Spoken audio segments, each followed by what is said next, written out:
Terra's story. Chapter 4. Terra stiffened. The adrenaline rush was hard on the heels of the terror that streaked through her. What? Where did that come and what's it about? Shock showed on Terra's face. Concern and compassion showed on Simeona's. She spoke. Girl, how'd you come to get so out of balance? Simeona paused, head cocked to one side, studied Terra with searching brown eyes for a minute, then reached a worn, loving hand across the table, littered with the mugs of cold coffee. Terra smiled through her tears. Oh, Simeona, you are so good at metaphors. The offer was literally on the table. Terra's eyes filled with tears as she took it, the hand waiting to hold hers, and the offer with its promise of something better. Yes, rang inside her. I will make whatever changes in my life I need to. To seal the deal, Terra put her cold, shaking hand in Simeona's warm, pulsing one. She had hardly registered the warmth of Simeona's hand when strength started trickling through her, a palpable energy that kissed every cell it passed with a burst of life. I'm light enough to lift off, she thought, and smiled at the possibility she could levitate. Without thinking, she filled her lungs with air and drew it into her belly.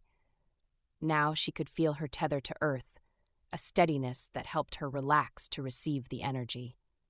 Simeona grinned. It's gonna get better, darlin'. We've just got to scrape off some layers of gunk to get to where you're still alive.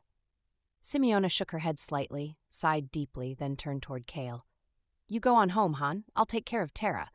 This is women's work that we gotta do first. What you can do that'll really help is cover us energetically. With protection, we can focus all our attention on the healing. She looked over at him. Can you do that? Kale nodded. I can. And there'll come a time when I'll call you in, Simeona continued, because we need what you bring as who you are as a human being, as well as who you are as an aspect of divine manhood. You'll likely feel how the energies are flowing and know how to read what's happening. Again, Kali nodded. He'd worked with Simeona a long time. They were adept partners in the causal realms affecting this one.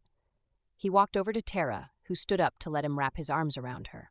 She leaned limp against him and let him prop her up for a couple of minutes. Then she reached around him and squeezed tight as he spoke.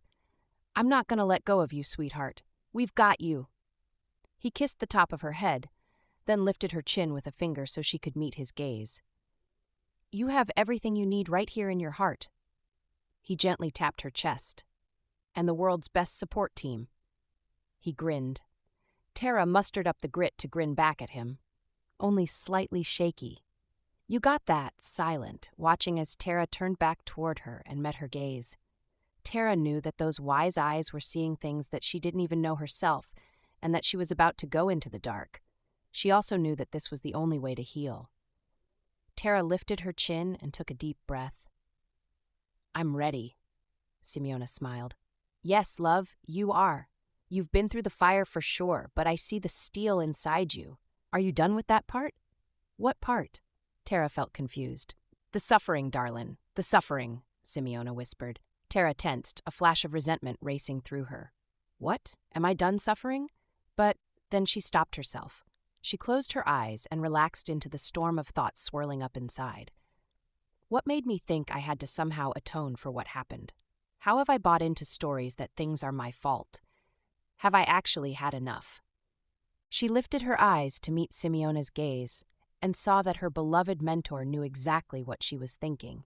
Yes, Mamo, I'm done with that part. I don't even know how. I didn't even realize. Simeona nodded. Of course not, child. You're just waking from the programming. This is where your real journey begins.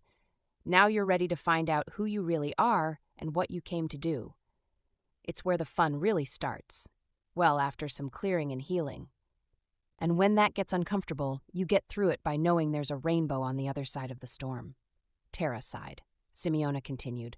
Besides, there's the hurts so good aspect of the clearing and healing, when the release of a good cry clears out remnants of pain. But don't jump ahead. Healing only works a step at a time. Some of them are tiny steps, some of them are giant ones. But you gotta take them as they come. Ready? Terra nodded. What's first, Mamo? First is, we go to the sacred pool and ask the Mo to help. On the way, whilst we're walking through the forest, your job is to shed everything that's not your essence. Strip yourself down to the basics, like when you were a little girl. Got it? Yep. Terra stood and stretched, feeling stronger already. The heat was rising, but beneath the canopy the air was cooler.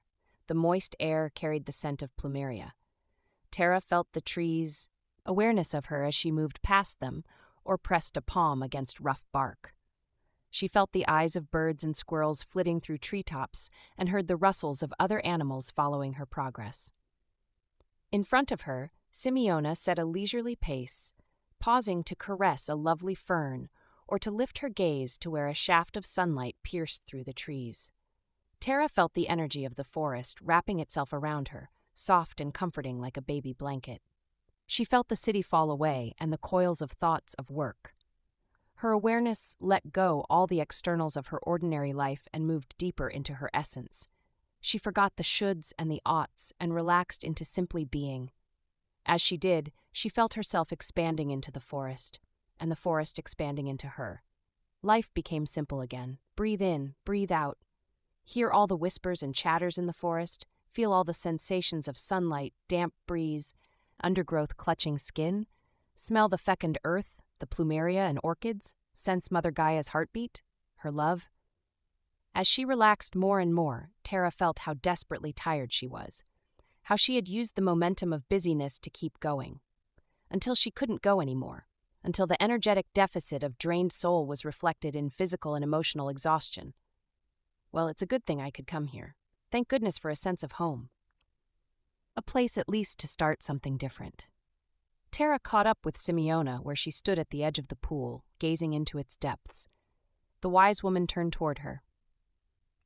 We're going to do the Thai leaf test as usual, 'cause if the Mo is not in a mood to be helpful, we gotta wait. This time I want you to meet her woman self, not her giant lizard self. Simeona cocked her head and narrowed her eyes. I think you've been meeting her lizard self in the dark inside you. Maybe she's been chewing up all the bad thought forms, writing crazy stories in your head. Now's time to experience her beauty and her healing. I remember when I thought the stories of the Mo were just an old Hawaiian myth, Mamo. Terra smiled. Yeah, that's what lots of folks think, until they meet her. Simeona plucked a leaf from the closest Thai tree and tossed it into the water.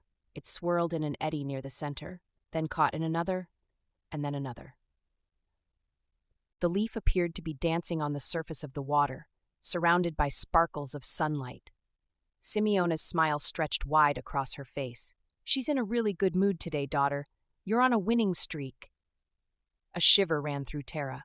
What is this going to look like? She wondered. Simeona had eased onto her knees beside the pool. In one hand she held the petals of flowers she had plucked along the way. She began to scatter them over the water. The water seemed to dance with eddies. The light sparkles created a shimmer almost blinding in its brightness. Terra knelt beside the old woman and watched, feeling dimensions cracking open around her. And then she saw her, emerging from the depths of the pool, her face lifted toward the sunlight. She broke through the surface of the water, scattering droplets everywhere. Terra caught her breath as she watched.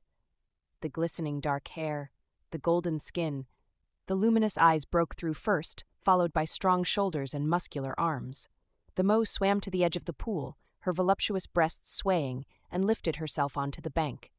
Curling her legs under her, she shifted to face Simeona and Terra. When she spoke, her voice was a vibration rather than a sound, but Terra heard her clearly, and when she glanced at Simeona, she could tell the old woman heard her too. So, finally, you come to meet me, ready to face the hiding parts of yourself. It was a statement, not a question.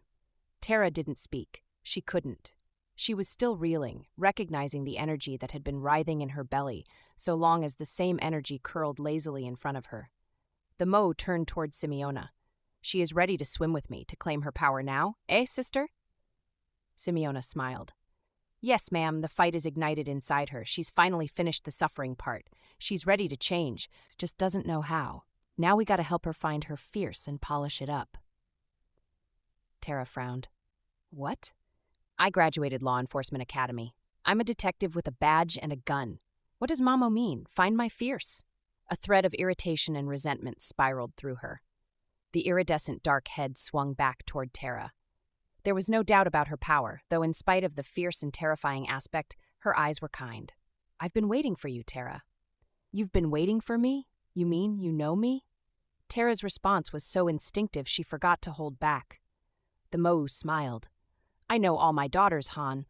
How can I not know all you who are of my spirit, of my flesh? She grinned as though she knew Terra had recognized her lizard aspect coiled in her belly. She shook her head, throwing more water droplets all around. I just have to wait until you're ready to climb out of your serpent skin into your holy self. She paused a moment, then shifted narrowed eyes in Terra's direction. You know you can climb right back in when you need it, when you need your teeth and your ability to swim through the dark places, right? You don't lose the power you gain from being in your holy self when you swim down into your underworld. The point is to be able to move back and forth. And you, my dear Terra, haven't truly found your holy self. So that's where we're going to work. Got it? We're going to dive deep. Shape-shifting. It's really a thing, thought Terra. She saw that both her companions were grinning at her and realized they could hear her thoughts. Well, that makes it easier, actually. Since anything else is impossible, it's time to get real. She giggled when both her companions nodded. Come on, girls, we've got work to do. The Moe stood and began to stride through the forest. Terra helped Simeona to her feet, and then followed after her on the trail.